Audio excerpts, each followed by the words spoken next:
Pagbasa sa Aklat ng Kawikaan, Kabanata 13, talata 1 hanggang 25.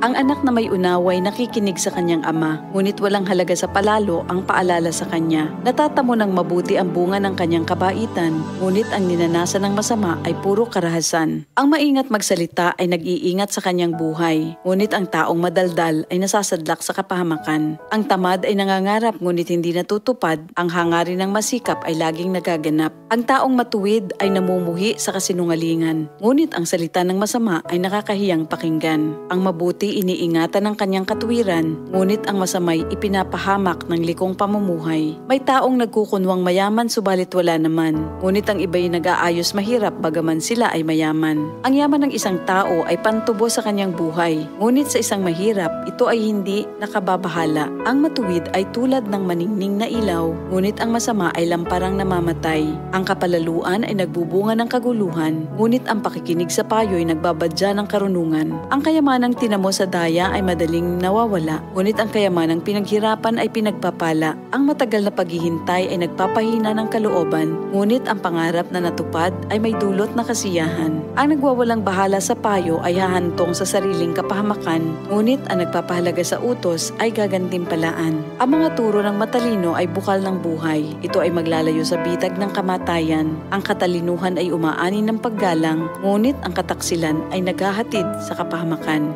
Ang katalinuhan ng isang tao ay nakikita sa kanyang gawa. Sa kilos ay nakikilala ang taong walang unawa. Ang masamang tagapagbalita ay lumilikha ng kaguluhan, ngunit ang mabuting tagapamagitan ay lumulutas ng alitan. Kahihiyan ng kasasadlakan ng hindi nakikinig sa saway, ngunit ang tumatanggap ng payo ay mag-aani ng karangalan. Ang pangarap na natupad ay may dulot na ligaya, ngunit ayaw iwan ng masama ang kasamaan niya. Ang nakikisama sa may unawa ay magiging matalino, ngunit ang kasama ng mangmang ay masusuong sa gulo. Ang hinaharap ng masama ay kahirapan sa buhay, ngunit sagana ang pagpapalang sa matuwid ay naghihintay. Ang matuwid ay nag-iiwan ng pamana hanggang sa kaapu-apuhan, at sa matuwid na uuwi ang naipon ng isang makasalanan. Ang bukid ng mahihirap may pangakong kasaganaan, ngunit ito'y nasasayang dahil sa kawalan ng katarungan. Mapagmahal na magulang, anak ay dinidisiplina. Anak na di napapalo, di mahal ng magulang. Ang matuwid ay sagana sa lahat ng kailangan, ngunit ang masama ay palagi namang nagkukulang.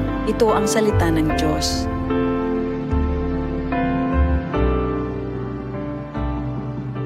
DCXL 55